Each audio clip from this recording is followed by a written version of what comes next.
بكره ماتش القمه، خلاص فاضل ساعات على الماتش بكره يا جماعه. من الاخر كده الماتش ده ماتش رجوله.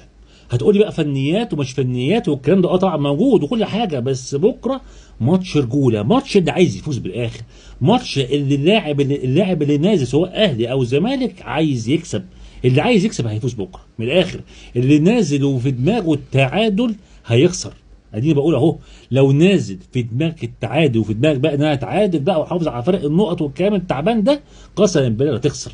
لازم بكره تكون نازل انا عايز اكسب، عايز افوز، عقليتي بمدربي بجهازي الفني بكله بلعبتي كله نازل عايز افوز، لا اكتر ولا اقل. لازم من اول دقيقه، من اول دقيقه تكون نازل مقفل مساحات على الاهلي، لازم تضغط عليه من كل حته على مدار الماتش. الاهلي في المساحات الضيقه ما بيعرفش يلعب، مش موجود، عشان كده دايما بيختار الملاعب الواسعه، ما بيحبش يلعب الملاعب الضيقه.